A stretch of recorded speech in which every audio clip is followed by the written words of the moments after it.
Hello. That was weird. Hello, everyone. No makeup stream again. That's not very pleasant to look at. Not that anything is set up here.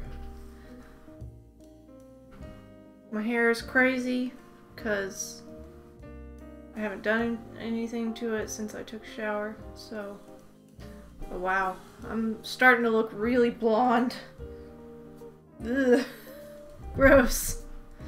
Anyways, hello. How are you? Good to see you, E. Did you go? I can't remember. You didn't make it to TwitchCon, right? Am I crazy? I might be crazy. I don't know. I'm probably crazy, but... yeah, how are you? I don't think I have any big announcements or anything.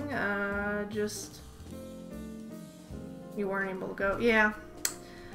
I wasn't either, but I have a lot of stuff going on here, and also it takes time and money to go to... Well, I know you're in California, but...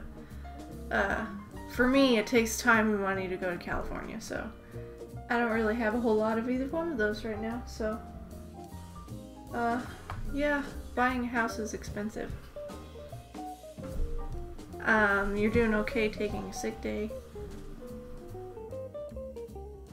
Sounds, well, taking a day off sounds good. Maybe not so much being sick, but I hope you feel better.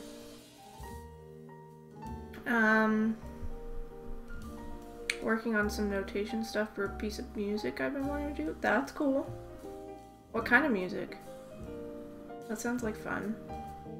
I have a lot of music things I want to do at some point, but we really still need to get the house set up, and I need an area to put my music stuff, and I'm waiting on... We're supposed to be getting a pretty fancy keyboard, and we're just waiting on it to get here. So,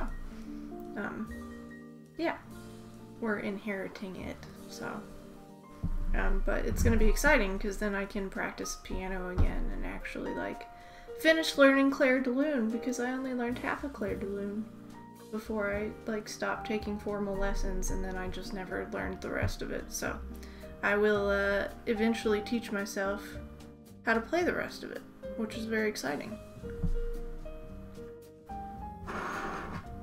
Although, CJ said he would help me learn it, and I think that'd be even more fun, so maybe CJ will teach me. From a game I've been playing called Celeste. Oh, okay. Ooh. Cool. Yeah, that sounds like fun. Very nice. So, today, and I believe CJ said this was his favorite book, maybe? From what I understand. So we're starting Nancy Drew number 10, Password to Larkspur Lane. I don't exactly have the right picture up, but that was one of the better ones I could find, so. I feel like the plot line is very familiar, but it may just be because Helen Corning, well, I guess she got married, so her name's different now, but she's back in the story, and we're dealing with her family again, so maybe it's just that. Just notating all the parts before I redo it. Oh, cool. Haven't read this one, so I'm looking forward to it. Awesome. Well, I'm glad you could make it. I don't think I've read it. I don't have it on Goodreads that I've read it, so I shouldn't have read it. But the story just sounds kind of familiar. So I'll go ahead and read the description, because it's kind of interesting. So, bluebells will be singing horses. This strange message attached to the leg of a wounded homing pigeon involves Nancy Drew in a dangerous mission. Of course, it's always a dangerous mission. Somewhere an elderly woman is being held prisoner in a mansion. Nancy is determined to find and free Mrs. Eldridge. While working on the case, the young detective's close friend, Helen Archer, begs her to solve a weird mystery. Helen's grandparents, the Cornings, are frightened by a sinister wheel of blue fire that appears after dark in the woods outside their home at lonely Sylvan Lake. When Nancy discovers the significance of the eerie signal, she also learns that her two mysteries are connected. I think where she comes up with her family and their lake house is the, I'm blanking. Is it Lilac Inn? Maybe Lilac Inn. How the clever young detective fathoms the meaning of the strange message, how she locates the stronghold of a ruthless ring of swindlers, and how she rescues the gang's victims makes absorbing and exciting reading. Hi Terry, welcome for joining Moon Lake. 1235 figured out the password to Larkspur Lane. Spoilers. It's okay, V was in my city twice in the past week and she didn't even want to say hi. What?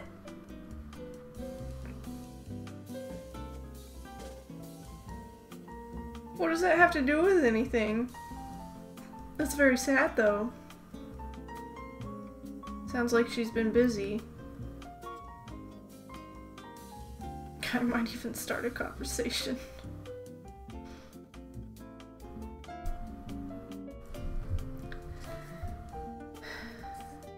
It made me into a jerk. What?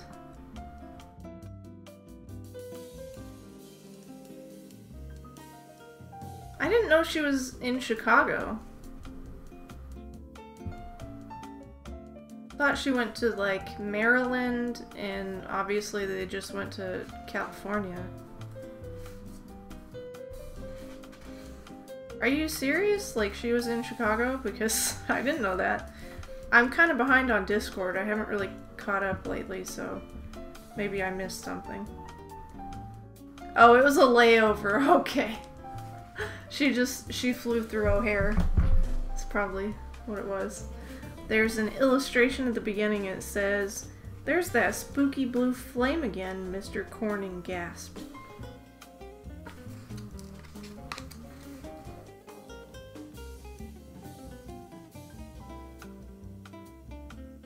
Kind of a weird drawing. Very 50s. Very 50s indeed. 66. Okay, well, but I'm gonna pretend like she was just neglecting me and just rubbing in my face that she was in Chicago but not seeing me. Holland and Rob were both flying with V. All three of them then. Yeah, that's really rude of them. All of them didn't say hi. Yeah, you're gonna have to give them a hard time for that.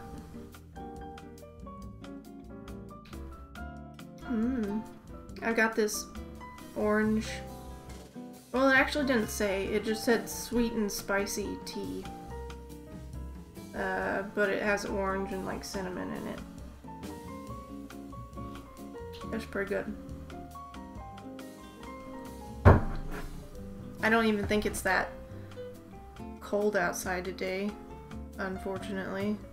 It's gotten warm again here, which is really stupid. What the heck?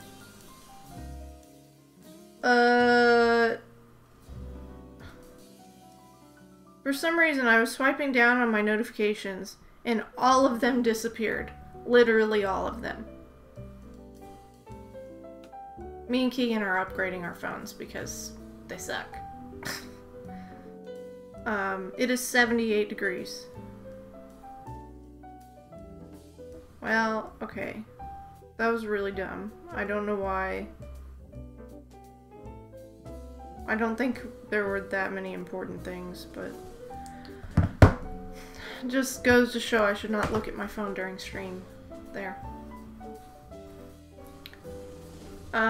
Wow. I'm just gonna do this the whole time. I could have put on makeup, but I had to put on medicine on my face, so I decided to just let it sit. Also, hi Paige, hi E. Okay. Let us go ahead and get started with the book. Make sure I have enough music to last us for a little while.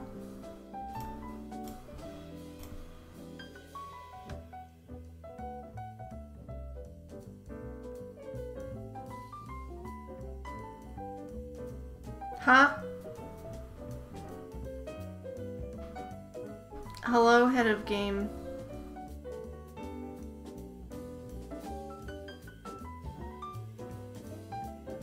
I don't want to assume that you're a troll, but that's kind of what I'm assuming.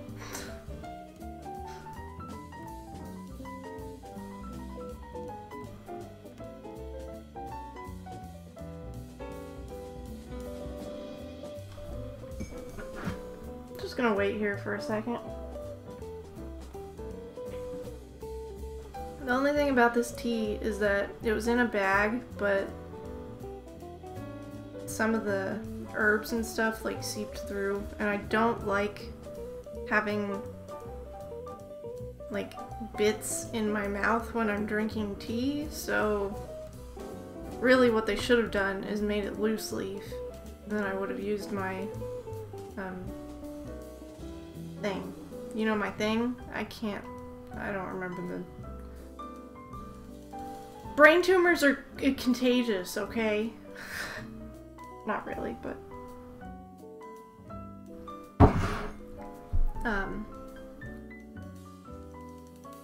yeah.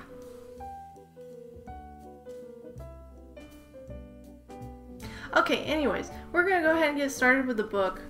So this is Password to Larkspur Lane. Good thing I don't have a brain. Are you a scarecrow, Terry? Chapter 1 is called Singing Horses. If this were 2,000 years ago, Nancy Drew... Oh, thanksy. Nancy Drew paused on the flagstone path of her garden in front of a border of beautiful larkspur. For a moment, the attractive Titian-haired girl of 18 watched the tall blue plumes waving in the breeze. Then she turned to the middle-aged woman behind her. "I must select the very best for the flower show, Hannah," she said. The Drews' housekeeper and Nancy paused to look up at a passing airplane. They were startled to hear its engines cut out. As Nancy and Hannah watched in alarm, a wounded bird plummeted down and landed among the flowers. "A homing pigeon!" Nancy exclaimed, seeing the tiny metal tube attached to its leg. "Maybe the bird's carrying a message." Hannah Grune's eyes were on the plane. "Oh, Nancy!" she gasped. "It's going to crash!" Getting off to a rough start here. Nancy gazed upward and saw that the twin-engine craft was flying very low. The plane was tan color and had a curious design outlined in black on the fuselage. "It looks like a winged horse," Nancy thought, but she could not be sure since the sun was shining in her eyes. Suddenly, the coughing engines roared to life and the plane nosed upward, then zoomed away. "Whew!" Hannah exclaimed. "I thought that thing was going to fall right onto our house." "I wonder if the plane hit this pigeon," Nancy said, and once more turned her attention to the bird, which was panting feebly. "You poor dear," she said, picking it up. Gently, Nancy felt for broken bones, but found none. "The pigeon may only be stunned," she said. "What a miracle that it's alive," Hannah said. Nancy nodded. "I'd better see if the pigeon's carrying a message. It might be something important that we ought to report to the bird's owner." While the housekeeper held the pigeon, Nancy removed the top of the capsule on its leg and slid out a thin piece of paper. She unrolled the message and read aloud. "Trouble here. After 5 o'clock, bluebells will be singing horses. Come tonight." Nancy and Hannah looked at each other in puzzlement. "It's a strange message," the housekeeper said. "What in the world does it mean?" "I wish I knew," Nancy replied. "But it sounds urgent and mysterious." She slipped the message into her pocket. "I'll wire the International Federation of American Homing Pigeon Fanciers and give them the numbers stamped on the bird's leg ring.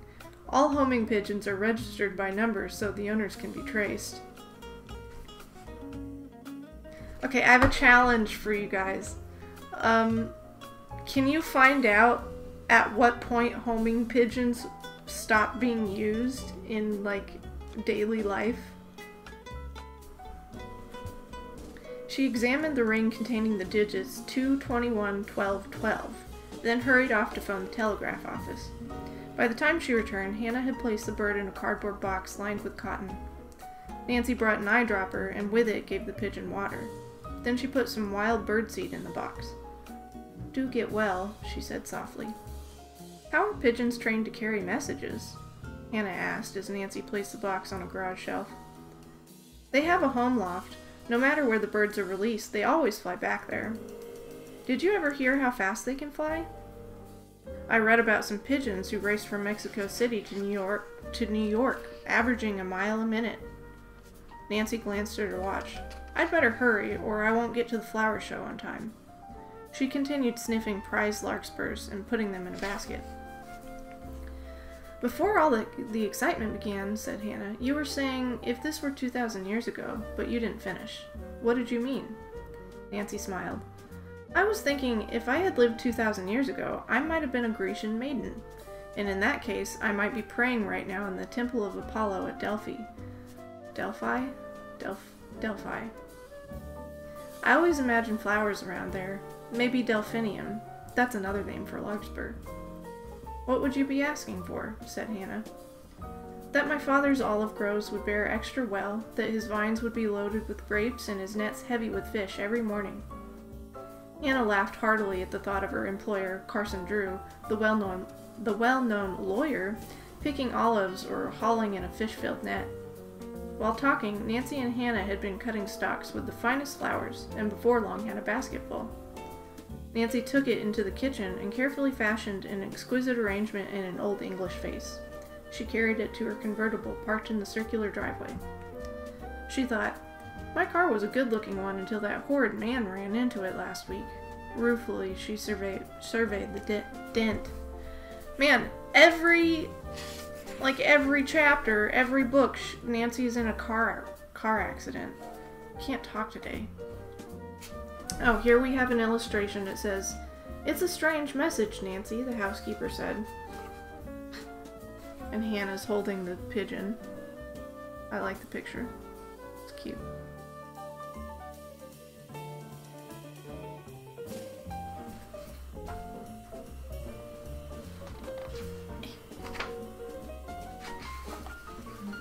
"Good luck with your entry," Mrs. Gruen said. "Hope it wins a prize."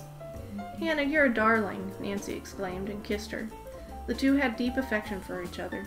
The girl's mother had died when Nancy was very young, and the housekeeper had helped Mr. Drew bring up his only child. As Nancy drove across the town of River Heights, she mulled over the strange message on the homing pigeon. Was it a code? Suddenly it occurred to Nancy that the pigeon might have been released from the plane which accidentally struck it. She wondered what the reply would be from the Homing Pigeon Fanciers Association. "Maybe," she thought excitedly, "I've stumbled upon a new mystery." By this time, she had reached the Blenheim estate on the outskirts of River Heights. The broad, tree-shadowed lawn was filled with women setting up displays for the annual charity flower show. Nancy had been assigned a spot in the greenhouse behind the mansion. As she set her larkspur arrangement in place, the chairman came up to her. "My, Nancy, your delphinium are gorgeous," Mrs. Windsor said. "Thank you," Nancy replied. "I just adore larkspur," the woman said. "Such a lovely, old-fashioned flower. My grandmother had them in her garden. She always had hollyhocks and bluebells, too." Bluebells? Nancy's mind leaped to the mysterious message. Could the bluebells in it mean flowers? Aloud, she said, Mrs. Windsor, I hope the judges like my flowers as much as you do." Nancy hurried back to the convertible. She was eager to get home and see if a reply to her telegram had come. To make better time, Nancy turned off the main highway onto a little traveled shortcut. As she drove down the narrow road, Nancy saw an old black sedan parked along one side. The dusty leaves of some sprawling bushes lay across the top of the automobile and hung down over the windshield and other windows. It was impossible to see inside. That's really an old-timer, Nancy thought, and wondered if anyone were in it. After she had passed the car, her eyes shifted to the rearview mirror. Showing up, she studied the license plate, which was so mud-splattered that only 4 digits showed, 2211. Nancy's interest quickened at once. These were the first 4 numbers on the pigeon's leg band. Was there a connection? She gave the license plate another fleeting glance and noted by the color that it was from out of state, but she could not see the identifying initials. A moment later, an oncoming car passed her. The driver raised a hand and called, "Hello, Nancy!" "Dr. Spire!" she exclaimed. The famous bone specialist, a friend of the Drew family, was often called out on local emergencies. Glancing back again, Nancy was surprised to see Dr. Spire pull up in back of the old sedan. Wondering if she could be of help, Nancy stopped at the side of the road and watched as the physician walked toward the parked car carrying his black bag. As he reached the sedan, a rear door swung open. Dr. Spire put one foot inside and leaned forward. With a sudden movement, he vanished into the car and it roared away. "That was strange," Nancy said aloud. "It seemed as if someone jerked him into the back seat. He may have been kidnapped." On a hunch, Nancy backed her convertible to the physician's car, then braked and leaped out. Dr. Spire had locked his car and the keys were gone. "I guess he expected to be met," Nancy told herself. "He probably jumped into the old stand, but the whole thing is peculiar." When Nancy reached home, Mrs. Gruen opened the front door. "It's here. Came a few minutes ago." She handed over a telegram. Nancy tore open the envelope. The wire was from the Pigeon Fanciers Association. It read, "Local representative will call. Bird not registered. Suspect trouble. Keep message secret." End of chapter 1.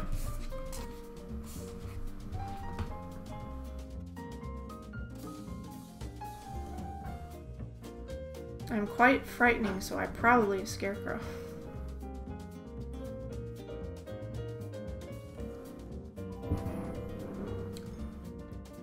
Hey! Thank you for the host! Hold on, I'll get caught up with you.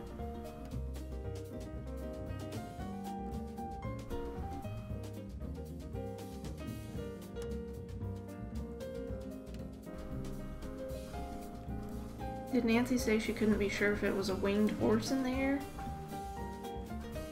I don't know. I think the only thing is only one person can win it. Okay. Still, if it can be used in social... 1957. Okay. I mean, that's longer than I thought. I thought maybe in the 40s. Homing pigeons are still used for smuggling stuff. Oh, wow. I didn't know that. Thank you for looking that up. Hi, Ryoko. How are you? Good to see you. Thanks for stopping by.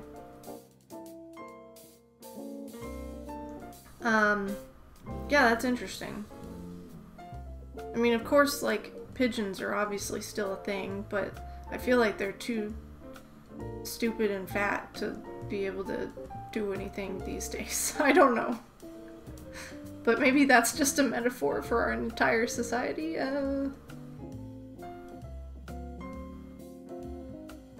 Welcome for clapping for chapter 1. Okay, I'm getting a lot of... Somebody...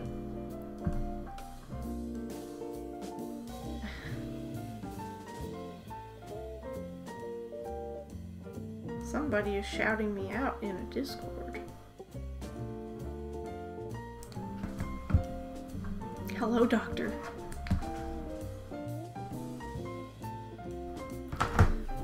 Facebook notifications, I could care less. I hate Facebook.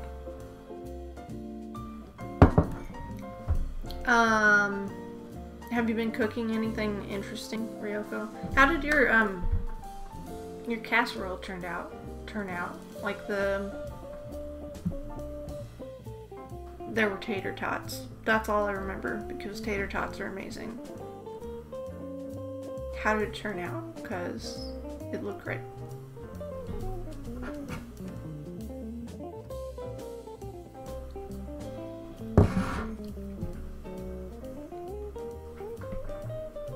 Okay.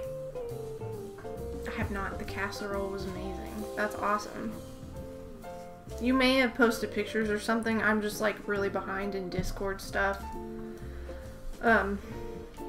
But yeah, it sounded really good. Okay, we will continue on with Chapter 2, A Golden Clue. That rhymed. Okay. Another strange message, remarked Hannah Gruen. What do you think now, Nancy? That a real mystery has dropped into my lap, Nancy grinned. And about time. I've been longing for one ever since I solved the sign of the twisted candles. I can't wait to tell Dad about this. Carson Drew had always been close to his daughter, and often discussed his cases with her because she grasped the issues so clearly and quickly. Nancy reread the telegram and said to Mrs. Gruen, "The pigeon isn't registered. That's so its messages can't be traced to the sender." Hannah replied, "Well, it takes all kinds of folks to make a world. What's more, pigeons, planes, and telegrams aren't getting tonight's dinner ready. We're having hot biscuits and chicken, one of your father's favorites." "And mine," said Nancy. "Mr. Drew likes sweet pickles, too," Hannah added. "I'll go down to the cellar and get a jar." Nancy's thoughts returned to the odd message which had been attached to the pigeon's leg. She took the note from her pocket and studied it again. The words were neatly printed in black ink. For safekeeping, Nancy slipped the note and the telegram into her purse and set it on the hall table. At that moment, she heard a thumping noise and a cry from the cellar. "Hannah," she called. There was no answer. Nancy dashed to the kitchen and looked down the cellar stairs. A huddled figure lay on the floor. "Oh!" Nancy exclaimed and ran down the steps. The housekeeper managed to sit up. "I slipped," she said shakily. "Oh, my back!" "Hannah!" Nancy exclaimed anxiously. "Are you badly hurt?" "No," the housekeeper replied. "I can get up, I'm sure. Just give me a hand." Nancy put one arm around Hannah and helped the woman to her feet. Mrs. Gruen stood still a few moments to catch her breath, then said, "I guess I didn't break anything, thank goodness, but I'm afraid I've strained my back." "I'll drive you to Dr. Spire's," Nancy said, "and let him examine you." With the girl's help, the housekeeper slowly climbed the stairs. "I have to get dinner," Hannah announced. "That can wait," Nancy said firmly. "We'll leave a note telling Dad where we've gone." As they drove toward the doctor's residence and office, Nancy hoped that he was back from his mysterious call. When they reached the house, Mrs. Spire told them her husband was out. "Is he still on that case out near the Blenheim estate?" Nancy asked. "I passed him on my way home from the flower show." "Yes, he is, but he should be home soon." She and Nancy helped Hannah to a couch in the office. Then Mrs. Spire excused herself to get dinner and asked Nancy to answer the office phone if it should ring. 20 minutes later, it buzzed.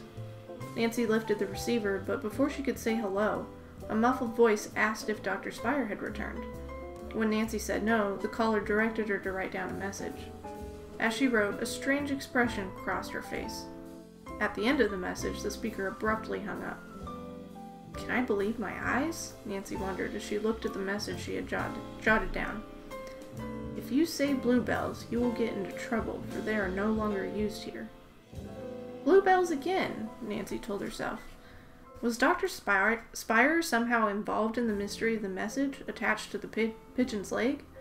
Could it be more than coincidence that the numbers on the license plate of the black sedan matched the first 4 digits on the bird's leg band? Her suspicion that the doctor had been pulled forcibly into the sedan came flooding back. Nancy was about to tell Hannah what the anonymous caller had said when brisk footsteps were heard outside the door. Dr. Spire, a lanky, balding man, strode into the office. Although he looked worried, his thin, intense face lighted with a smile. "Well, Nancy, we meet again." Hiding her surprise and relief at seeing him safe, Nancy replied with a cheerful greeting. The physician turned to Hannah. "Mrs. Gruen, my wife has told me of your accident. I'm sorry to hear about it. I'll take a look at you now." 15 minutes later, the doctor announced that she had a sprained back. "Rest in bed a few days. I'll write a prescription for you. In 10 days you'll be feeling like your old self." "I'll see that she rests," Nancy promised. She helped Hannah to the car and settled her comfortably in the front seat. Then she excused herself and hurried back inside. The doctor was seated at his desk, gazing into space. He looked at Nancy inquiringly. "I jotted down this phone message for you," she said. "It is important that I ask you something about it." The doctor's lips tightened as he read the message. "Does it make sense to you?" Nancy asked. "Yes," he said grimly. Dr. Spire stood up and strode across the room. Then he turned and faced Nancy. "I need help in solving a strange mystery. There's nobody with whom I'd rather discuss it than you and your father. Will you help me?" "Of course," Nancy replied. "Then will you both come back here later?" Nancy agreed. "I'm eager to hear your story. I think the mystery may be linked to one I'm working on." The doctor looked amazed, but before he could ask what she meant, Mrs. Spire came to tell him that dinner was ready. Nancy quickly excused herself. When she and Hannah reached home, Carson Drew, a tall, distinguished-looking man, was eagerly waiting for them. He was sorry to hear what had happened to the housekeeper and helped her upstairs. After Mrs. Gruen was settled in bed, Nancy brought her a tray of food, then prepared dinner for her father and herself. While they ate, Nancy told him about the strange occurrences. Mr. Drew shook his head and chuckled. "You attract mystery like nectar in a flower. Nectar in a flower attracts a bee, Nancy." She grinned. "In this case, I'll be the blossom and hope the villain will come my way." "I'll go with you tonight," he agreed, "and I'll do anything I can to help." With a twinkle in her eyes, Nancy said, "Then you can start clearing the table. I'll scrape the dishes and put them in the washer." Carson Drew laughed. "You caught me that time, young lady." But he was Nancy's willing helper, and it did not take the father-daughter team long to tidy the kitchen. Then they set off for Dr. Spire's office. He greeted them cordially, and indicated deep leather armchairs. Mr. Drew said quietly, "Suppose you tell us what's worrying you, Richard." "It's a strange story," the physician said. "I almost can't believe it myself. This afternoon, I had a phone call saying that a patient of mine, Mrs. Manning Smith, had been in a minor car accident on Hollow Hill Road. She wanted me to meet her there and, if necessary, take her to the hospital. The caller, a man, told me to look for an old black sedan. Since I know Mrs. Smith has one, I thought nothing of it. After passing you on the road, Nancy, I spotted the car parked and went up to it. The back door swung open. As I leaned forward to look inside, my shoulders were seized and I was yanked to the floor. Before I could move, a hood was dropped over my head and a maw on each side held me firmly." "How far did you ride?" Nancy asked. "A long time, about an hour. Not a word was spoken during the trip." "Where did they take you?" Mr. Drew asked. "I don't know. But some of the roads were bumpy. I think we were out in the country. When the hood was finally removed, I found myself in what appeared to be a regular hospital room." "Was there a patient?" Nancy asked eagerly. "Yes, but not Mrs. Smith. Someone explained a clerk had made a mistake. I didn't learn the patient's name. She was an elderly woman, suffering from a dislocated shoulder. There was just one other person in the room, a nurse. She was a large, hard-faced woman and warned me not to talk to the patient." "Did you try?" Mr. Drew queried. "No, but all the time I was working, it seemed as if she wanted to tell me something. Her eyes kept flashing signals, which I could not understand. Then, while I was taking her pulse, the nurse turned for a moment and the woman slipped this into my hand." Dr. Spire reached into his pocket and held out a thin, gold-chain bracelet with a small gold shield dangling from it. "How dainty!" Nancy exclaimed as she took the bracelet to examine it. Set into the bangle was a garnet. "There's an inscription over the jewel," she said. "To my darling Mary, from Joe." Nancy turned the shield over. "On the other side is a coat of arms. Perhaps we could trace it and find out the woman's name. If she's being held against her will, we ought to rescue her." "It's worth a try," her father agreed. "Keep the bracelet, Nancy," the doctor said, "and see what you can learn about it." Then he continued his story. "When I finished, 2 men came in and replaced the hood. Then I was driven back to my car. A couple of times when I tried to resist, they got rough." "How dreadful!" Nancy burst out. "Dr. Spire, do you think the woman was able to talk but had been ordered not to?" "Yes, I do." "Did you see or hear anything that would help us find the place?" Dr. Spire smiled. "I learned the password to the place." "Marvelous," said Nancy. "What was it?" He replied, "Thank you for the follow, Niner. Appreciate it. And welcome for joining The reed stream? He replied, "As we turned into a driveway, I could tell by the creak of gates. The driver said bluebells, and someone answered pass." Nancy's eyes sparkled with excitement. "This is where my story comes in, Dr. Spire." Quickly, she told him about the pigeon, the plane, and the telegram. Whoever's holding the woman prisoner must have been afraid you had heard the password, so he decided to change it. "Yes, that would have been just about 5 o'clock, as the pigeon message said," the physician agreed. "The phone call here was to warn me not to try finding the place again or using the password to get in if I did." Carson Drew spoke up. "Richard, you must report this to the police." Just then, the telephone rang. When the physician finished the call, he said, "Emergency at the hospital. I'll have to go." "Carson, will you and Nancy report the incident to the police for me?" "We'll stop at headquarters," the lawyer replied. As the Drews left the house, Nancy noticed a shadowy figure across the street. "Are we being watched?" the young sleuth wondered. While driving downtown, Nancy noted a pair of headlights reflected in her mirror. One was dimmer than the other. The uneven lights stayed close behind all the way to the police headquarters. Nancy slowed down in front of the building, and the car, a sleek black sedan, went past. "No place to park here, Dad," she said. "Suppose you hop out and start telling your story. I'll join you as soon as I find a parking space." Mr. Drew got out, and a few minutes later, Nancy pulled into the far side of a parking lot at the corner. When she stepped out of the car, a hulking figure emerged from the nearby shadows. A feeling of apprehension swept over Nancy, and she tried to dart past the man. But a powerful hand seized her arm and jerked her back. "Not so fast," the stranger growled in a deep voice. End of chapter 2.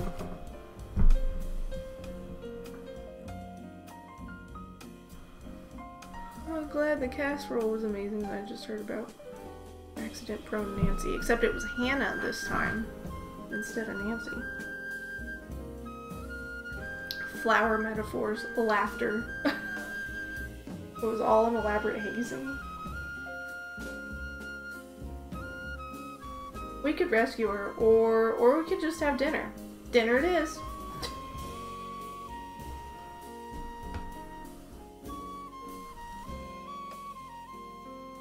There was a pigeon that I thought was a winged horse, but it turned out to be a pigeon. Stranger danger, Nancy.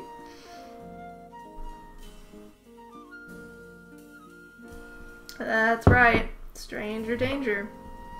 I just realized that the shirt I'm wearing and my jacket match perfectly, and I did not plan that at all. So.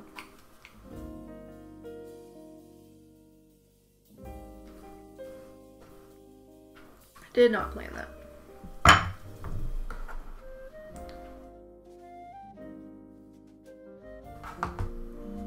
I realized it was Hannah after I said accident-prone Nancy.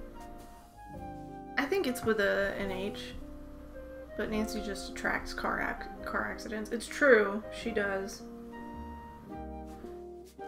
Oh, Nancy. When will you ever learn? Okay, I gotta pay attention to if the music goes off.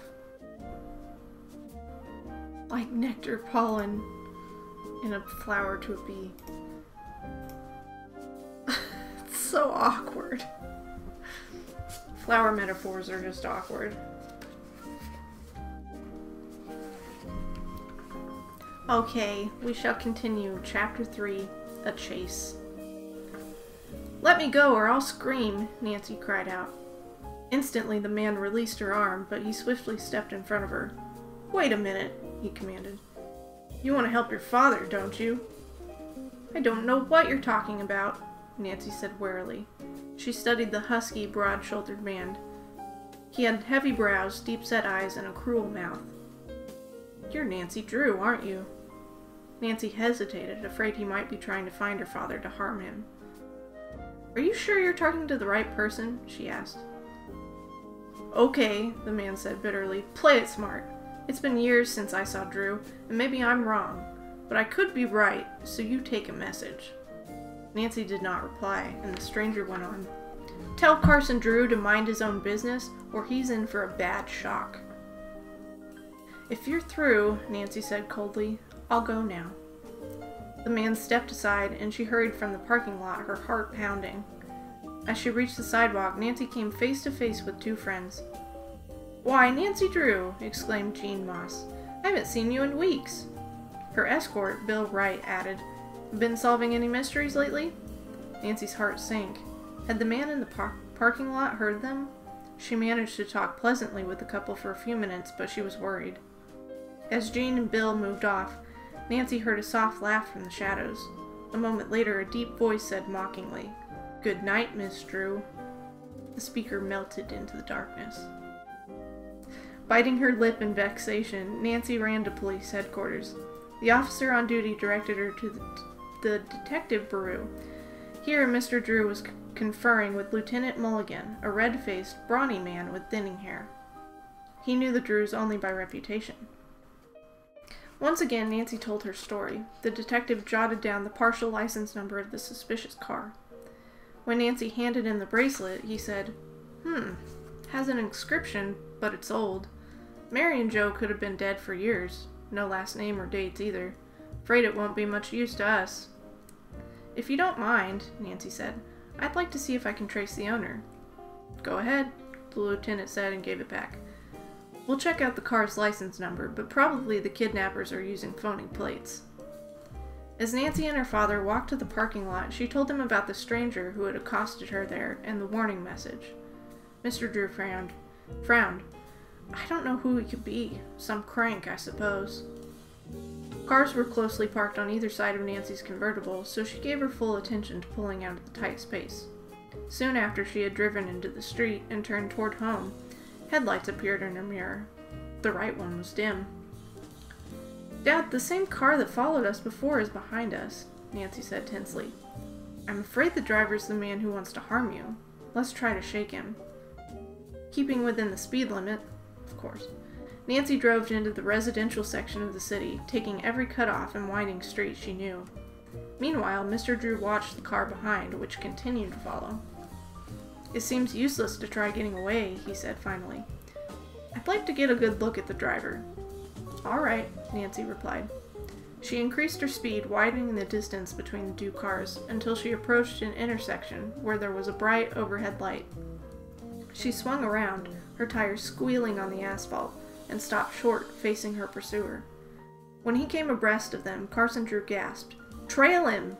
The lawyer ordered as the driver zoomed off. Nancy turned again and pursued the sedan. Just as she was about to overtake it, the traffic light ahead turned red. The driver rode straight through, rounded a corner, and disappeared. Nancy sighed. We'll never find him now. Never mind, said Mr. Drew. It was a good try. Let's go home. Who was that man, Dad? Nancy asked. Adam Thorne, an escaped convict. Thank goodness he didn't hurt you. Nancy shuddered. What was he jailed for? Thorne was given 10 years for embezzling the assets of an estate. While in jail, he became very bitter and at times violent. But what's his interest in you? Nancy queried. Mr. Drew explained that Thorne had been a River Heights attorney. He was disbarred prior to his trial, and I was in charge of gathering the evidence against him. I see, said Nancy. Dad, I have a hunch Adam Thorne is involved in the Bluebell mystery. He must have been spying outside Dr. Spire's house and recognized you. Probably he's not only looking for revenge, but wants to keep us from working on the case. I'm afraid you're right. For Pete's sake, be careful, Nancy. You too, Dad. Once again, may I point out, a car chase scene in the very beginning of the book. We're not even 30 pages in. A few minutes later, the Drews reached home. While Nancy checked on Hannah, who was asleep, Mr. Drew called Lieutenant Mulligan and reported his daughter's encounter with Adam Thorne and the resultant unsuccessful chase. If Thorne's tied in with Dr. Spire's kidnapping, said Mulligan, he'll stop at nothing. I'll broadcast a bulletin immediately. The next morning, Nancy was up early and went to talk to Hannah Gruen. I have good news for you, the housekeeper said. My niece Effie has offered to come here and work while I'm laid up. Oh good, Effie's fun. And scatterbrained sometimes, Hannah remarked. After breakfast, Nancy drove off to get Effie Schneider. When she rang the bell of the small frame cottage, the door was opened by Effie's mother. "Hello, Mrs. Schneider," said Nancy. "How are you?" "Fine, thanks. Please come in."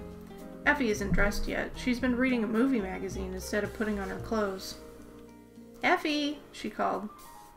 "Here I am, Mom," a high-pitched voice replied. "Hi, Nancy," said the girl as she walked into the living room munching a banana. "Hello, Effie," Nancy greeted the thin, 17-year-old girl. Effie had light blonde hair, which she wore close-cropped with feathery bangs over her forehead. She was dressed in a Chinese-style pink kimono with high-heeled satin mules. Okay, that really bothers me.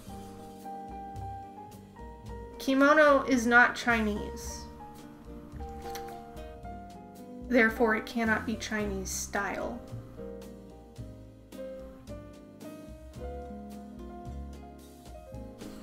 This outfit is like the one Ling Su wore in that movie, The Chinese Wall Mystery, Effie remarked, making an oriental bow.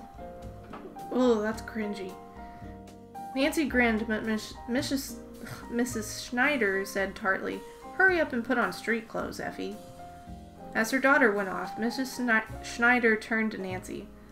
"Once Effie stops mooning about movie stars and singers, she's really a good worker and a dandy cook."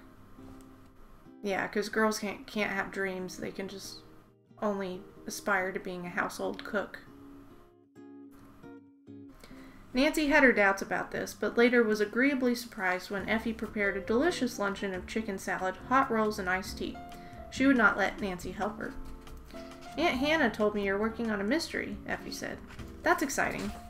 You keep your mind on the case. I'll do the work around the house. I once read a mystery about a circus girl who was shot out of a cannon and disappeared. It took 3 detectives a whole month to find her. Bet you can't guess where." Nancy grinned. "Inside the cannon?" "Oh, gee, how'd you know?" Effie said. "You must have read the story." "No, I didn't." Bewildered, Effie shook her head and walked off. After eating lunch, Nancy decided to start tracing the owner of the bracelet. Half an hour later, she walked into Butler & Stone's jewelry store and asked for Mr. Stone, who was a personal friend.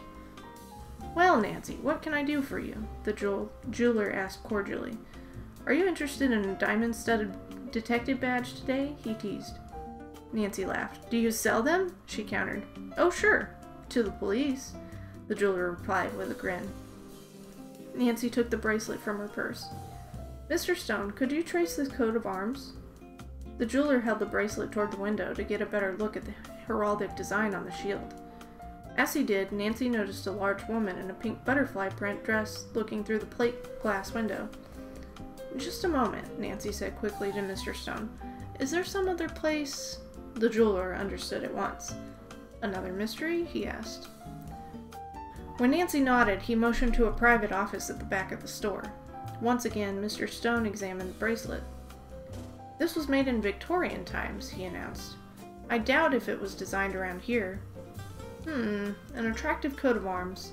3 mullets Dexter and a Maltese cross Sinister. Crest, a falcon's head embattled with the motto Esse quam videre. "Every authentic coat of arms is a matter of records," Mr. Stone explained. "It will take time, but we'll be able to trace the family, if not the individual owner. May I keep the bracelet temporarily?" Nancy hesitated. "It doesn't belong to me," she said. "Could you make a copy of the crest?" "Certainly. Please take a seat." Mr. Stone excused himself and went out. In 15 minutes he returned, gave the bracelet to Nancy, and said he would send the tracing to Mr. Abelard de Gotha, an expert on coats of arms. "Thank you. I'll stop by in a couple days to see if you've heard about it," Nancy said. As the young detective left the store, her thoughts turned to the sick woman who had given the bracelet to Dr. Spire. I wonder who she is, poor thing. At the corner, Nancy waited with a group of people for the light to change. As the walk signal came on, someone pushed roughly past her and darted out into the street. Nancy recognized the pink butterfly print dress at the same moment realized that her arm felt strangely light. "My handbag," Nancy gasped. "It's gone." The woman was hurrying ahead of the crowd. Nancy was sure she had stolen the bag and sprinted after her. "Stop!" Nancy shouted, but the woman broke into a run. Nancy put on a spurt of speed and caught up to her on the far sidewalk. "Give me back my..." The big woman whirled and gave Nancy a powerful push that sent her reeling. She fell backward off the curb. Hi, Britt. Thief! Butterfly dress thief! End of chapter 3. Chapter 3 Trace hype. Let me go or I'll scream. I've said that same thing lots of times. That's not good, Terry. Oh! Thank you for the host, Britt. That's a cool power melting into darkness. Well, as a policeman, I think it's a great idea for a teenage girl to track down a kidnapper. Go for it! Right. Even when chasing people, stay in the speed limit, Nancy Drew. What was your plan if you caught him, honestly? Who knows? Carson Drew is just gonna, like, start beating him up. They can have dreams, long as it's in the home. This book. I don't know, sometimes... Ooh, sorry. Sorry. I stayed up too late playing Skyrim last night. Sometimes I'm surprised by the books because, like, it has stuff like that in there at the beginning and then it's somehow turned around.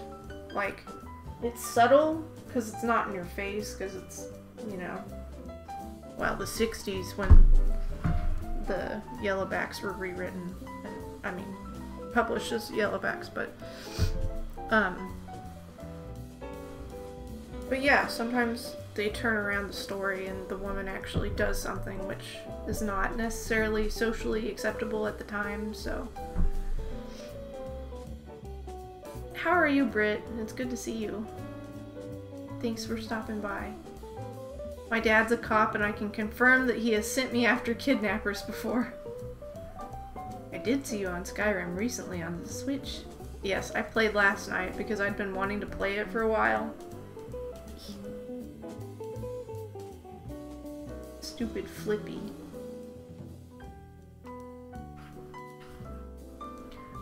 And so, yeah, I was just playing a whole lot. Man, the lighting's just very bad. Because that's all white. It doesn't even seem like it's that bright outside or coming in from that window, but it definitely looks like it on stream. Didn't sleep well last night at all. I'm pretty hungry. Sorry. Yes, you should get some noms. Well, I'm glad you're doing good otherwise. We should all take a nap. We need our own koala.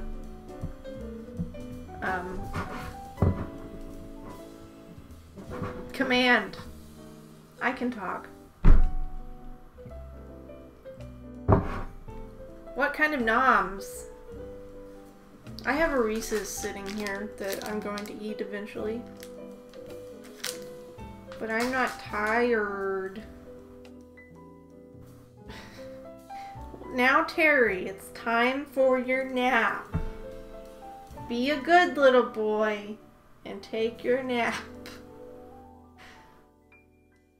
Guys, you know, it's weird. So Keegan's actually going to be in the Nutcracker with me because I needed a, thank you. I needed a husband for the party scene. And we have 2 kids in the scene. So, it's kind of funny. And I guess we adopted because one of them is Asian. But it's just weird having children and it's just awkward to like interact with them and pretend like I know what I'm doing, so.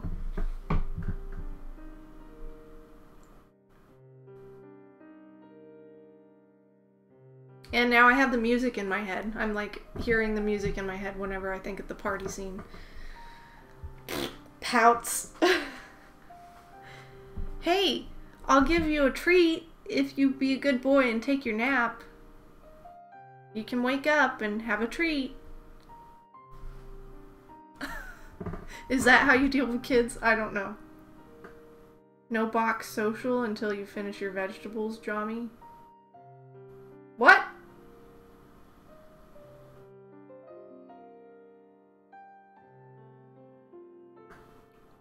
That's how you parent. Okay. That's how I parent. Oh. Okay. Well, I'm assuming this music is alright. It just switched over.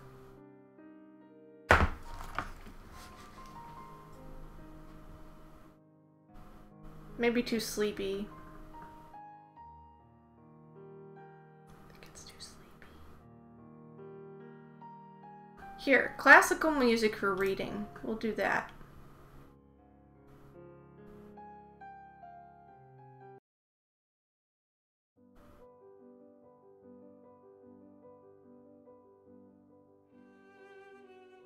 Maybe.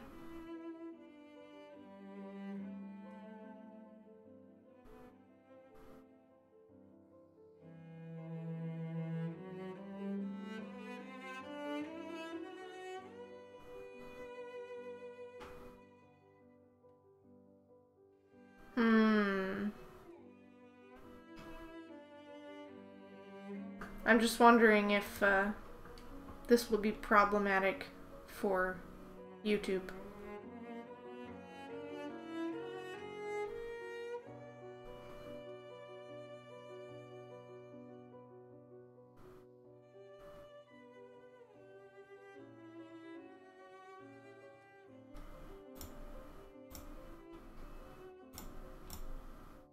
Just play the Skyrim soundtrack. I'm assuming that would be problematic for YouTube. And then suddenly in the middle of a chapter, a dragon will show up. Yeah. Probably.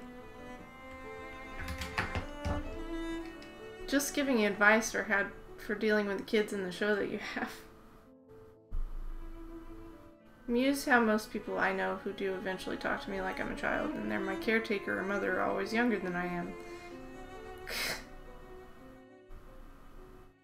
That annoys the crap out of me if that happens. It hasn't happened that much, but if it does, it kind of puts me in a rage, and I'm like, okay, listen. You're like 10 years younger than me. Please stop.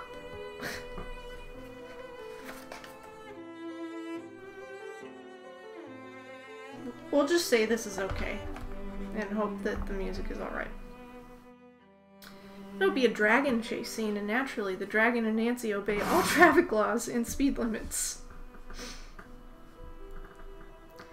That's a Nancy Drew book in a brief nutshell. Yeah. And in that note, we're going to keep going. So, Chapter 4, Frightened Grandparents. Several quick acting off to a great start. Several quick-acting pedestrians caught Nancy just before she hit the pavement. "Are you hurt?" exclaimed a middle-aged woman as she helped the girl to her feet. "I saw that awful woman push you. Were you trying to catch her?" Nancy took a deep breath and said, "Yes, she stole my purse," then added, "I'm all right. Thanks so much."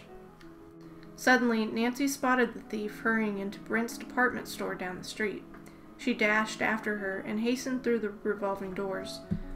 Looking around quickly, Nancy saw a flash of pink near the bank of elevators. By the time she reached them, the woman had gone up in one of the cars.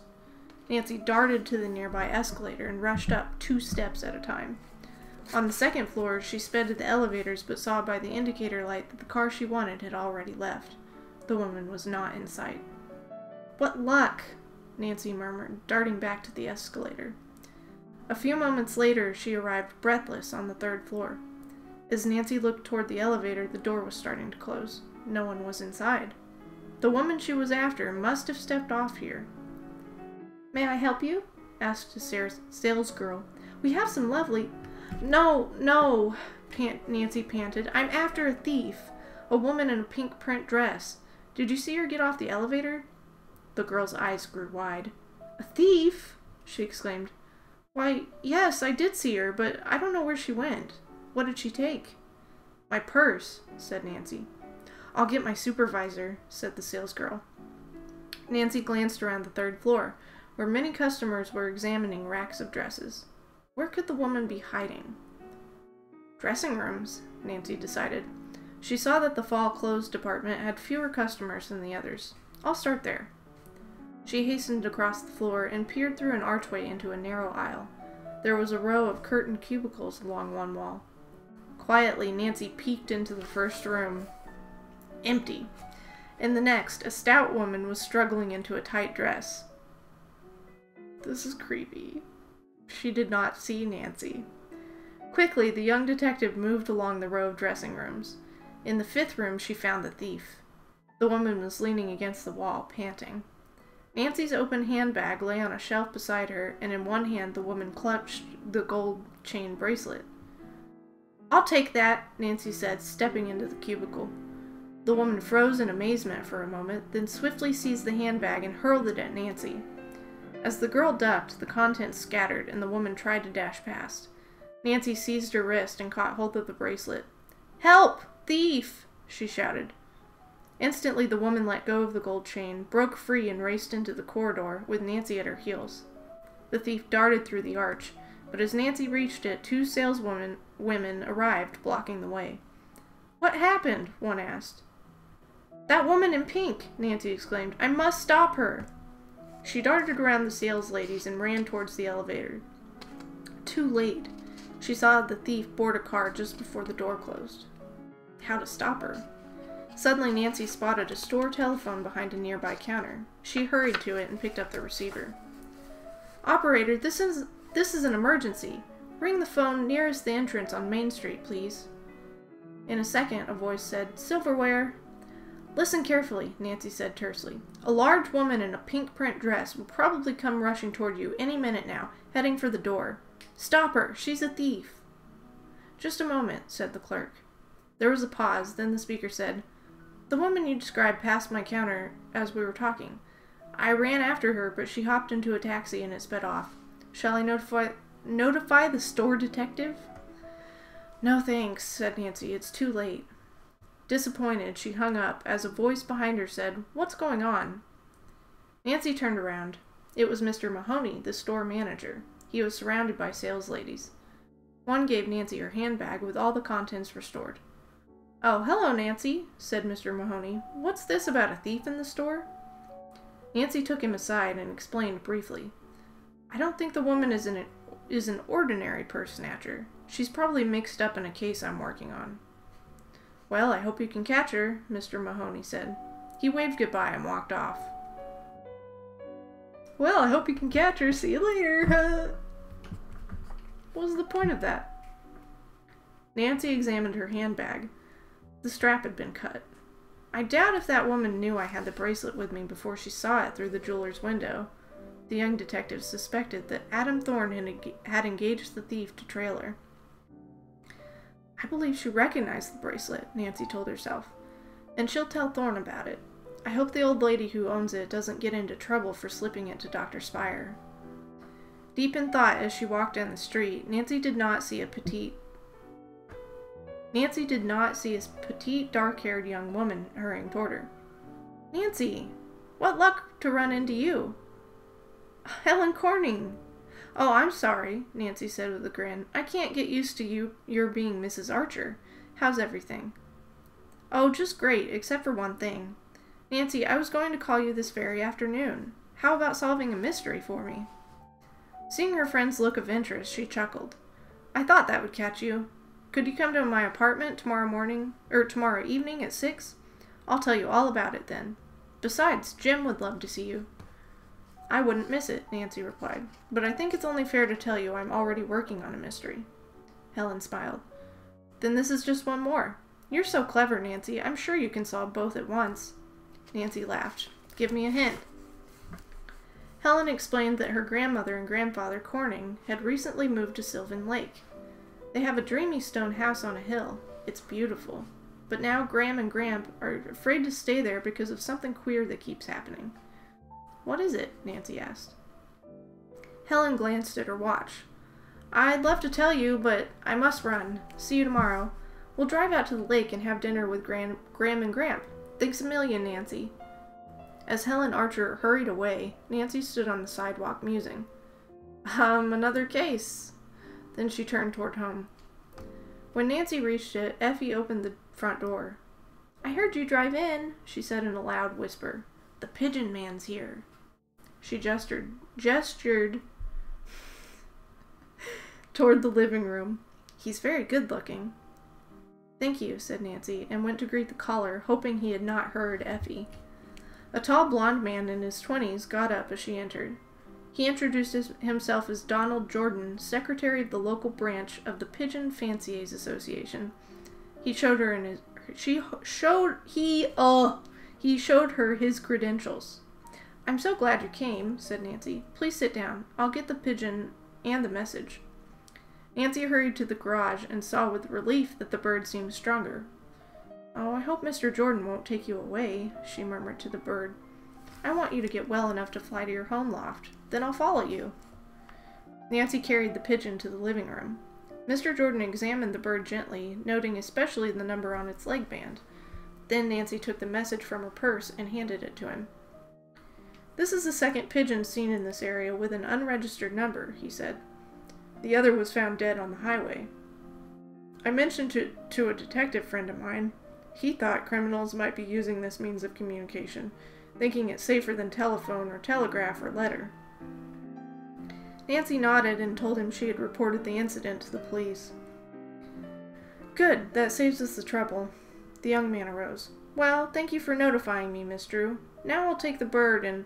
Oh, please don't, Nancy exclaimed. Mr. Jordan looked surprised. Surely you don't want to be bothered with a sick pigeon. I don't mind, said Nancy.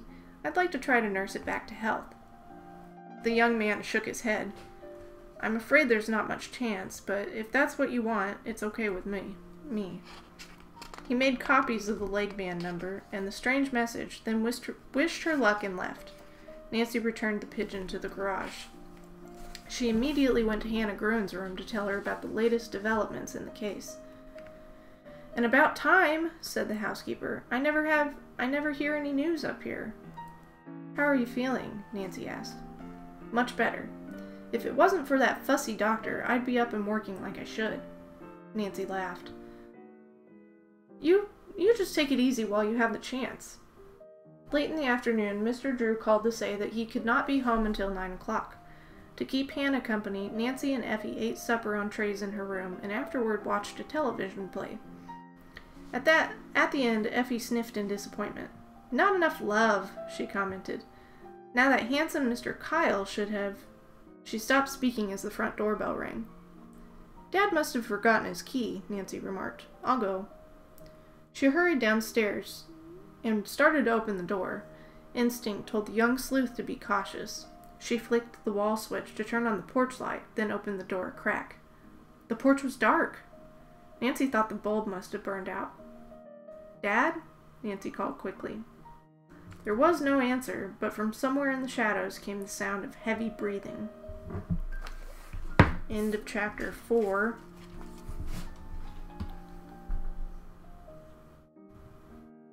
Me, a frightened grandparent. Being frightened by the dragon chase scene. Oh snap, the chase is on. Hope they wait for stoplights if they go outside.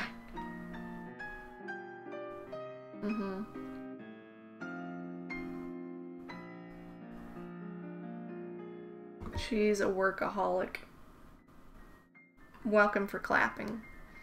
Why am I so sleepy? I'm sure this looks wonderful. I'll have to watch this part on YouTube or after I get the VOD and see how sleepy I am.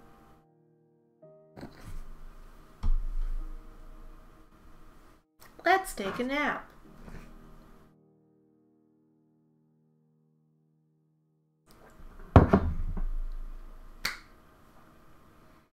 Trying to decide how much I'm going to read today.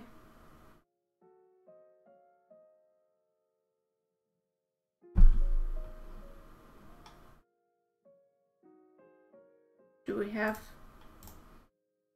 How's the music? Has the music been okay? Ooh, pizza. Hey, that sounds pretty good. Oh, we're listening to Debussy. Hey, yeah, it's Clair de Lune. Isn't that funny since I was talking about Clair de Lune earlier? Music is fine. Okay. It's kind of sleepy though. Clair de Lune, well, this part of Clair de Lune is a little sleepy.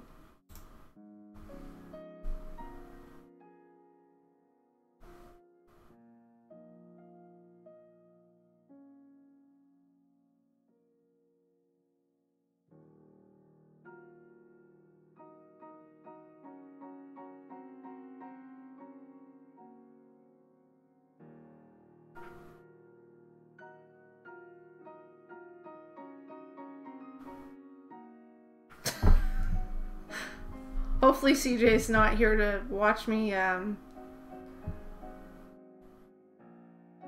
faux piano play.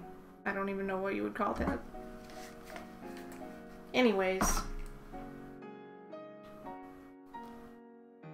Do do do do do do do do do do. I'm probably way off. Okay. Anyways, shall we continue with chapter 5?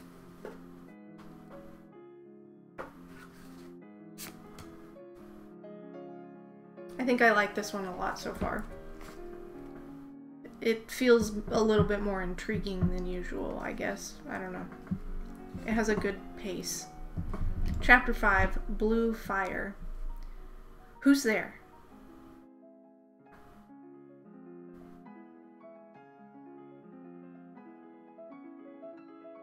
I don't know who you're talking to, but, hello.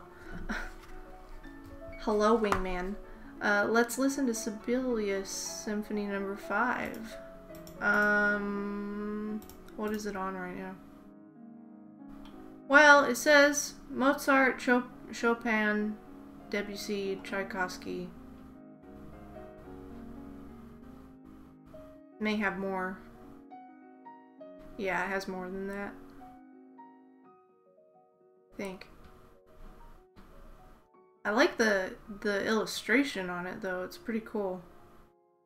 Maybe I can show you guys later. Oops.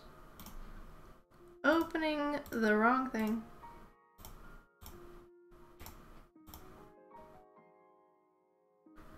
No, do not, it's loud. Okay.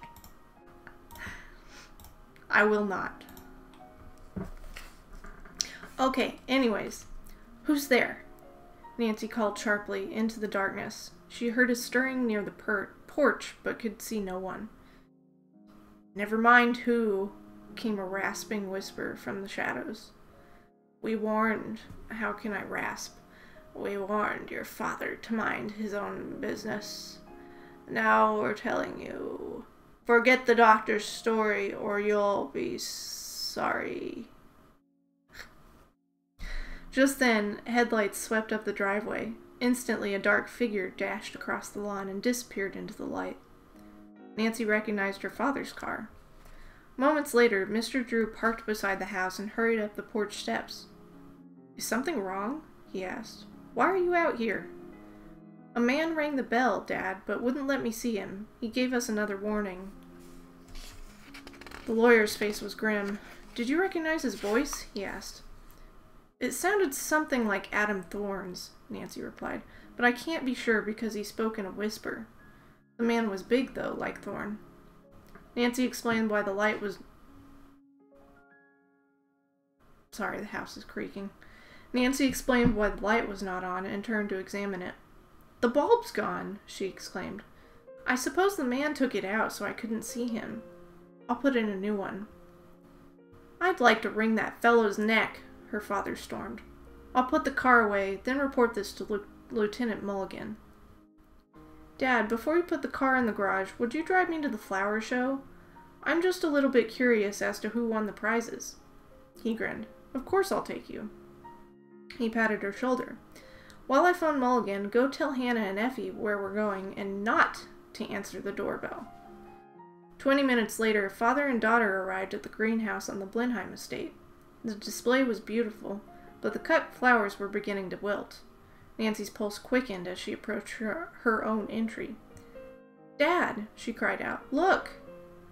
Attached to her bouquet of larkspur was a dark blue satin ribbon with the inscription, "First Prize." "Nancy, that's wonderful," her father said. "Congratulations. Maybe you ought to give up solving mysteries and raise flowers." Who would say that? "Not a chance," she said. "But it's far less dangerous," he countered. "Take this present mystery, for instance. It might be wise for you to drop it." Nancy looked shocked. "Why, Dad, think of the poor old woman who is a prisoner." "But, Nancy, my first concern is for your safety. You are more important to me than all the mysterious old ladies in the world." Nancy's face showed her disappointment. "Oh, please, Dad, no." Mr. Drew looked uncomfortable. I know. You're like me. You'll never be satisfied until you lick the problem. Go ahead." "Thank you, Dad," Nancy said happily. "I will." "Hold it, Miss Drew," said a voice nearby. Nancy looked up to see a news photographer pointing a camera at her. "There, stand right next to your exhibit." Before she could comply, Nancy heard another voice say, "Go get her!" At the same instant, a big, vicious-looking dog sprang at her. "Oh!" she screamed, dodging just in time. "Oh, it's a Great Dane." The Great Dane crashed into the vase of prize flowers, knocking the exhibit to the ground and shattering the vase. He yelped in fright, then ran off. "Who owns that beast?" cried the photographer. No one claimed to be the owner. The Drews guessed Thorne was behind the attack, but could see him nowhere in the crowd. He, or his henchmen, had taken advantage of the excitement to escape.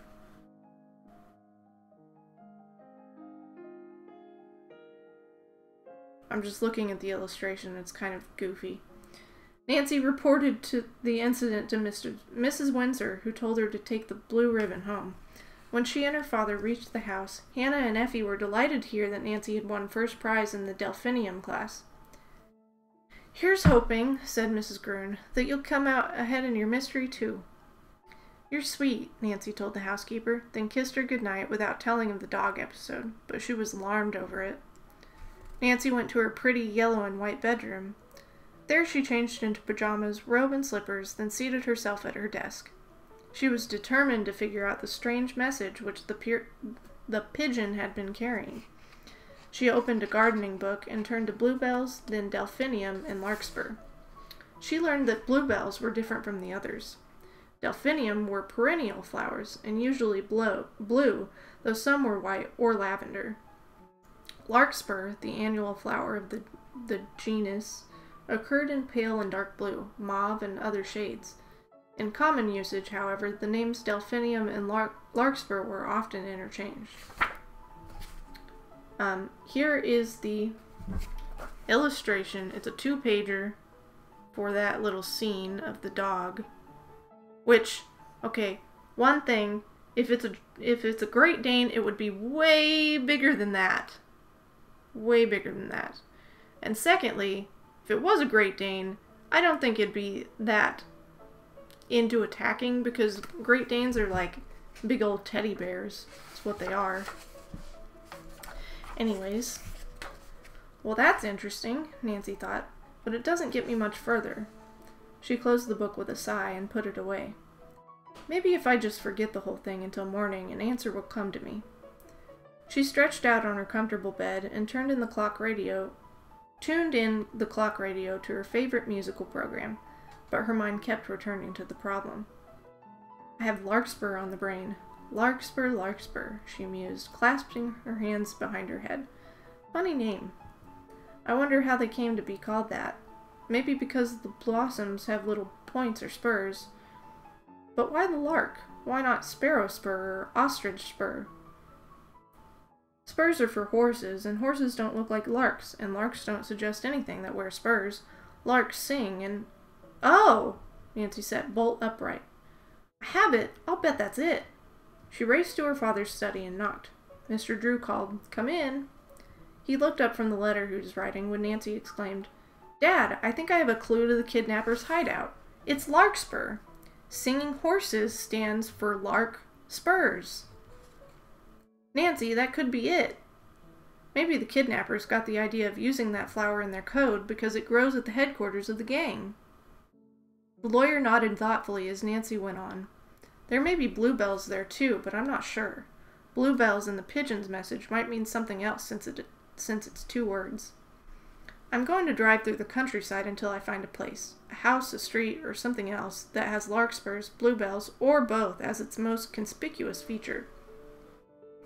It's certainly a lead worth working on, said her father. Better than trying to follow the pigeon to its home loft. In the morning, Nancy studied a map of the River Heights area and decided to ride through the countryside east of the town on her search for the telltale flowers. She drove tirelessly, stopping only to ask people if they could direct her to places where either larkspurs or bluebells grew. Here and there she found larkspurs in gardens of private homes too small to be the place Dr. Spire had described.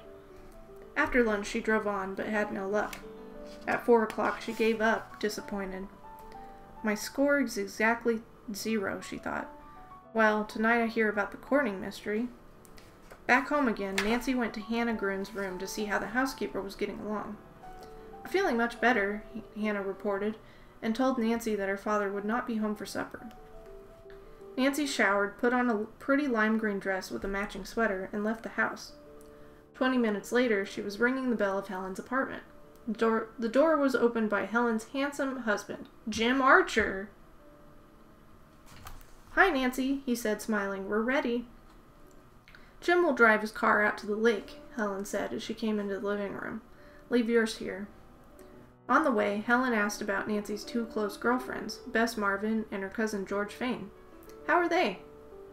They've been vacationing in California, said Nancy, but they're coming home tomorrow. She chuckled. Won't they be surprised when I tell them I have 2 mysteries they can help me solve? Helen grinned. It's my guess they won't be a bit surprised. Presently, Jim turned onto the side road, which led to the lake. When they reached it, the setting sun had turned the water to a golden color. A few sailboats, silhouetted against the red sky, were heading toward shore. What a lovely scene, Nancy exclaimed. The road circled the lake, and at one point branched onto a drive, which led up the wooded hillside. The Cornings' modern home was nestled among the trees and rocks at the top, overlooking the water. The drive wound around it to a large flagstoned area surrounded by shrubs. Jim parked the car there. The front door is in the back, Helen said with a laugh, as she led the way to it and rang the bell. The door was opened by a middle-aged houseman with red hair. He wore neat dark trousers and a white jacket.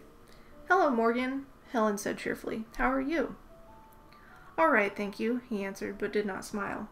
Nancy wondered if he, too, was worried about the strange happenings here. Mrs. Corning hurried into the hall to greet her guest. She was a pretty woman, with short, fluffy white hair and just as petite as Helen. She took them into the big living room with a huge picture window. Mr. Corning rose from a chair. He was a tall man with a bold, aristocratic nose. Though he had to use a cane to support his frail-looking body, his dark eyes were alert and usually sparkled with humor. But now, Nancy noted, there was a strained expression on his face. What's frightening the Cornings? Nancy wondered. She had no hint until after dinner when the group returned to the living room. As the girls seated themselves in deep pumpkin-colored chairs, Mrs. Corning went to the picture window. She began to draw the soft beige draperies, shutting out the dark wooded hillside below and the few lights of houses on the opposite shore. Oh, please leave the curtains open, Graham, said Helen. Let's watch for the thing tonight. After all, that's what Nancy's here for. Thing? Nancy repeated, leaning forward in her chair. Please tell me about it. Of course, said Mr. Corning. As his wife opened the curtains again, he began. One night, about 2 weeks ago, my wife and I were sitting here enjoying the view when we saw a large circle of blue fire at the bottom of the hill. Blue fire? Nancy exclaimed. Mr. Corning nodded. Yes, it's a circle about as big as a car wheel and glows with an eerie blue fire. It's approximately 7 feet off the ground. Sounds weird, Helen remarked. How long did it last? Nancy asked. About 5 minutes, then vanished. The next night it came again, this time closer. We've seen the thing every night since, put in Mrs. Corning. It's come nearer each time. Somehow I feel it's a threat. In the meantime, her husband went on, there had been strange happenings in the house. I want to show you something. He arose unsteadily, then suddenly gasped. Seizing the chair back with one hand, he pointed with his cane out the huge window. There's that spooky blue flame again! Nancy leaped to her feet. In the darkness of the woods, not far below the house, glowed a large blue fiery circle. Helen! Jim! Nancy exclaimed. Let's go see what it is. Be careful! Mrs. Corning urged, as the young people dashed from the room. The trio let themselves out the main door. Helen and I will go to the right, Nancy whispered. Jim, you take the left. When we're even with the light, let's close in on it. As Jim slipped away in the darkness, the girls went quietly down through the woods. The blue circle continued to burn steadily. Queer, Nancy murmured. What is it? Unfortunately, Helen slipped on a stone and turned her ankle. Involuntarily, she gave a cry of pain. Both girls froze, their hearts pounding. For a moment, the circle of light did not move. Then slowly, it began to turn toward them. End of chapter 5. And I might leave it there.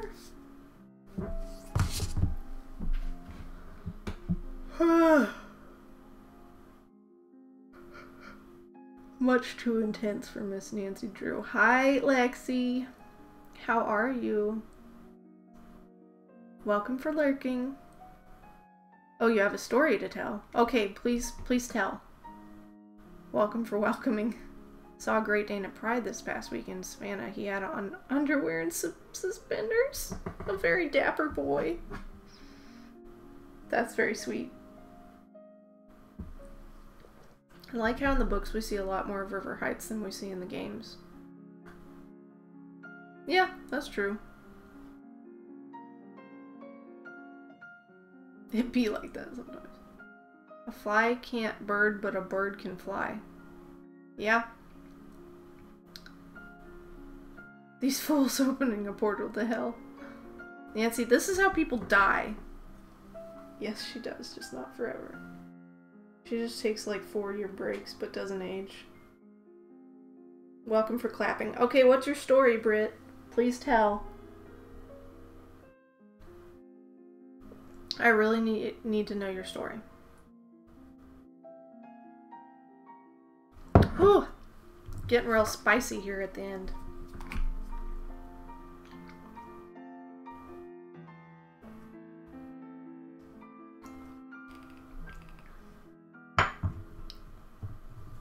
Man, I look so blonde. I'll get my hair touched up after Nutcracker, though. Maybe I'll even do a different color. I don't know. Who knows?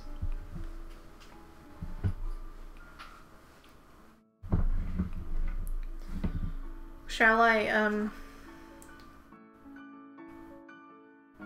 eat my Reese's while we're waiting for Britt's story? Oh, wait. Okay, so on campus we have scooters called Lime scooters that you can pay to use. Yeah, we have those too, I think. My friend just sent me a picture of Lime scooter on a small rubber boat in the middle of the lake across from the library. A few weeks ago, someone put one on top of the psychology building. Yeah, I was thinking stuff like that would happen with those. You should still eat your Reese's. Okay. I was wondering about that because they have the same thing with bicycles in China.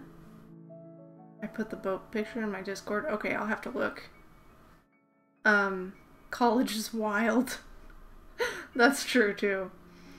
What was I saying? Yeah, they have the same things with bicycles in China. And,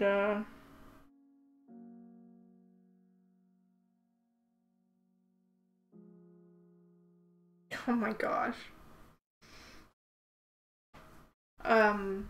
They're so inundated with those bikes that, like, there's way more than necessary, and so they, like, just get trashed or not brought back or just left somewhere. Yeah.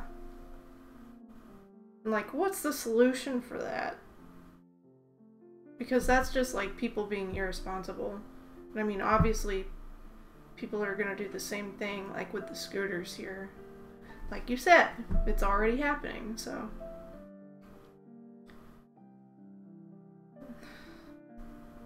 I'll have to look at that picture, because that's nuts.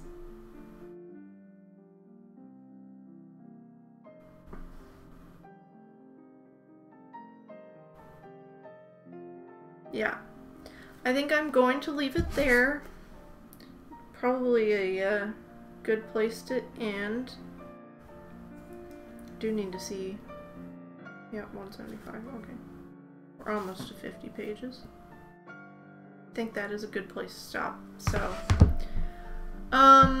next stream should be Thursday.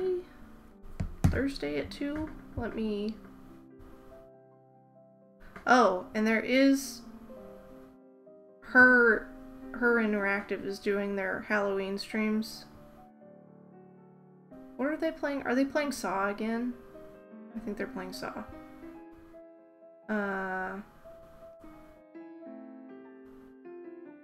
Yeah, so next stream should be Thursday at 2. And we will continue reading the book.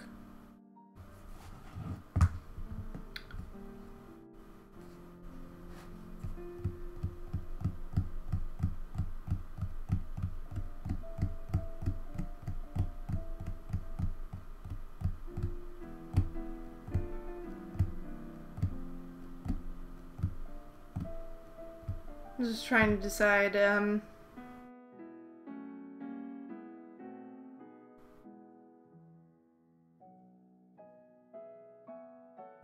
I'm just, okay. Thank you for being here, Terry. And, yeah, it was not hard to make it happen, so I just appreciate you being here. And thank you for being here, Britt, and whoever else popped in. And if you were lurking, thank you for that too, Lexi. So yeah, I'll see you guys again on Thursday, and I'll keep you updated on Discord and Twitter if there are any changes. So I hope you all have a good week, and I'll talk to you guys later. Bye.